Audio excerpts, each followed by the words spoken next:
مسلمانوں کی نا ایک تعداد لڑتے لڑتے لڑتے لڑتے دور چلے گئی. تاتاریوں نے قید کر لیا. 4 مسلمان تھے, تبلیغ کرنے گئے, جنگ کرنے گئے, جہاد کرتے کرتے کافروں سے لڑتے لڑتے تاتاری قوم میں چلے گئے.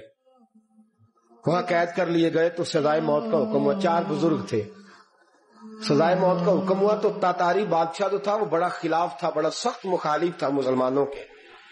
اس نے کہا کہ ان کو جب پھانسی دینا نا مسلمانوں کو تو میرے سامنے دینا. اب 4 عالم ہیں, 4 صوفی ہیں, سفید داڑیاں, سر پہ امامے. پھانسی کا وقت آیا تو جو پھانسی گھاٹ ہے وہ ایک ہے, چاروں کو کٹھے پھانسی نہیں ہو سکتی. ایک کو کہا کہ ایک ایک کر کے ان کو پھانسی دو.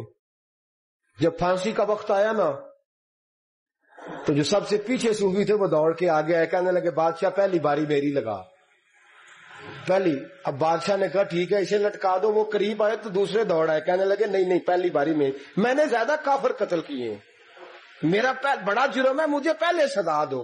ان کو پھانسی دینے لگے تو تیسرے آ گئے, کہنے لگے نہیں یہ تو میرا قتل کرتا تھا, رستے میں بتایا کرتا تھا, ڈھونڈ کے میں بتلاتا تھا کہ یہاں زیادہ تعداد ہے, مجھے پہلے پھانسی دو. تیسرے کے ساتھ بات ہو رہی تھی تو چوتھا دوڑا آیا, کہنے لگا یہ رستے بتاتا تھا, یہ تبلیغ کرتا تھا, یہ سارا کچھ کرتا تھا, لیکن کہا یہ کہتے تھے چلو واپس چلتے ہیں, میں جانے نہیں دیتا تھا. میں کہتا تھا اور کافر مارنے اور علاقے فتح کرنے, میرا جرم بڑا ہے, مجھے پہلے پھانسی دو. بادشاہ کہنے لگا مجھے 35 سال ہو گئے حکومت کرتے, بڑی دنیا کو پھانسی دی ہے. لوگ تو ایک دوسرے کو دھکے دیتے ہیں کہ پہلے تو جا پہلے تو جا, اور تم کیسی قوم ہو کہ ایک دوسرے پہ قربان ہو رہے ہو. کہنے لگا تم ایک باپ کی اولاد ہو. جاگ رہے ہیں آپ لوگ. تاتاری بادشاہ, کافر بادشاہ, اسلام کی مخالفت کرنے میں, ایک باپ کی اولاد ہو کا نہیں, ایک قبیلے کے رہنے والے ہو کا نہیں, ایک ملک کے رہنے والے ہو نہیں. اس نے کہا رشتہ کیا ہے, تمہارا رشتہ کیا ہے؟ تو بول کے کہنے لگے خدا ایک ہے, نبی ایک ہے. خدا ایک ہے اور نبی منفعت ایک ہے. اس قوم کی نقصان بھی ایک, ایک ہی سب کا نبی. اللہ بھی, قرآن بھی ایک. کیا ہی اچھا تھا ہوتے اگر مسلمان بھی ایک, یوں تو سید بھی ہو, مرزا بھی ہو, افغان بھی ہو, تم سبھی کچھ ہو, بتاؤ کہ مسلمان بھی ہو. فرمایا ہمارا اللہ ایک ہے, نبی ایک ہے. تو کہا پھر ایک دوسرے پہ جان کیوں دیتے ہو؟ فرمایا ہمارے نبی نے ہمیں بھائی بھائی بنا دیا ہے. بھائی کا دل نہیں کرتا اس کی آنکھوں کے سامنے بھائی چلا جائے, ہمارا دل نہیں کرتا پہلے مجھے دے پہلے مجھے دے. بادشاہ کہنے لگا تمہارا جذبہ مجھے متاثر کر گیا, جاؤ میں تم چاروں کو آزاد کرتا ہوں, تمہیں آزاد کرتا ہوں. میرے دوستو یہ رنگ تھا, دیکھیں نا, یہ اس دھرتی نے نظام دیکھا ہے نا, اس فلک نے پہلی بار دیکھا, اس زمین نے پہلی بار. اور میرے حضرت صاحب فرمایا کرتے تھے زمین تڑپ کے روئی, اس نے پہلی دفعہ دیکھا. احد کا میدان ہے, 3 صحابہ تپتی ہوئی زمین پہ زخموں سے چور چور پڑے ہیں. حضرت انس بن نضر رضی اللہ تعالیٰ عنہ پانی کا پیالہ لے کے پہنچے. ایک زخمی سے کہا تجھے پانی پلانا ہے, تو کہنے لگا میرے زخم تھوڑے ہیں, وہ جو ساتھ پڑا ہے اس کے زخم گہرے ہیں, پہلے اسے پانی پلا دے, جا اسے دے دے. اس کے پاس پہنچے تو وہ کہنے لگا وہ مجھ سے پہلے گرا تھا, اس کا زخم زیادہ گہرا ہے, اسے پانی پلا. تیسرے کے پاس گئے تو کہنے لگا چوتھا تڑپ زیادہ رہا ہے, اس کی عمر زیادہ ہے, میں تو جوان ہوں برداشت کر رہا ہوں, بڑھاپے کی وجہ سے نڈھال ہو گیا, پہلے اسے پانی پلا. چوتھا کہنے لگا 5ویں کے پاس جا, 5واں کہنے لگا 6 کے پاس جا. حضرت انس بن نضر کہتے میں رو پڑا, میں نے کہا محمد کے غلاموں, رسول نے تمہیں کیسا جذبہ دے دیا ہے, زبانیں پیاس سے باہر ہے لیکن تمہاری اخوت مرتے دم تک قائم ہے.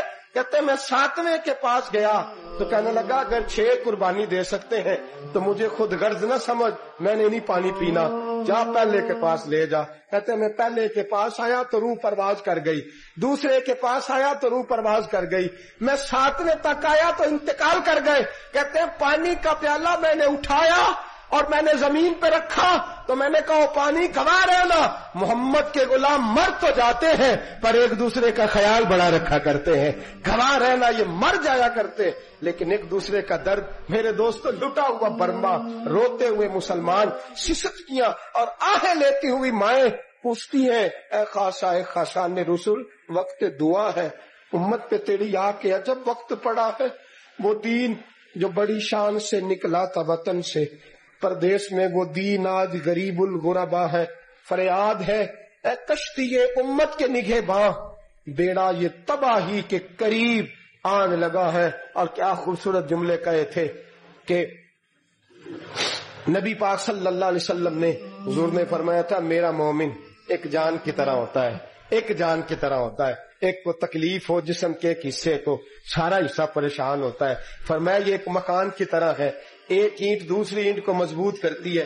فرمایا یہ مضبوط لوگ ہیں، یہ مضبوط لوگ۔ حضرت عمر فاروق کا زمانہ ہے، ایک آدمی نے سیری بھیج دی ایک گھر میں بطور تحفہ، قحط کا زمانہ تھا، گوشت ملتا نہیں تھا، جانور، ایک آدمی نے سیری بھیج دی ایک آدمی کے گھر میں۔ اس نے کیا کیا؟ اس نے اپنی بیوی سے کہا ہماری تو خیر ہے، ساتھ والا پڑوسی زیادہ غریب ہے، ادھر نہ بھیج دیں، یہاں گندم امیر شہر کی ہوتی رہی خراب اور بچی کسی فقیر کی فاقوں سے مر گئی، کہا ساتھ والے پڑوسی کے گھر سے میں کئی دنوں سے بھوک کی آوازیں، وہاں بھیج دے۔ اس کے گھر گئی تو اس کی بیوی شوہر کا مشورہ دیتی ہے، کہتی ہے میرے بچے تو دلیر ہیں، ساتھ والے کے چھوٹے ہیں، وہ گزارا نہیں، ادھر نہ بھیج دیں۔ ادھر گئی۔ ایک روایت ہے 7 گھر، ایک روایت ہے 21 گھر۔ 21 گھروں میں گھومتی ہوئی وہ سری پھر پہلے کے گھر میں آ گئی، اور پہلا صحابی کہنے لگا صرف تو نے ہی محمد کا کلمہ نہیں پڑھا، باقی 20 نے بھی پڑھا ہوا ہے، صرف تو نے ہی رسول اللہ سے یہ درس نہیں لیا، باقیوں نے بھی لیا ہے، اور صرف تیرے اندر ہی جذبہ اظہار نہیں، تو ہی صرف مسلمانوں سے پیار نہیں کرتی، سارے ہی پیار کرتے ہیں۔ وہ سری پھر آ گئی ہے، اب کیا کرنا ہے؟ اب کیا کرنا ہے؟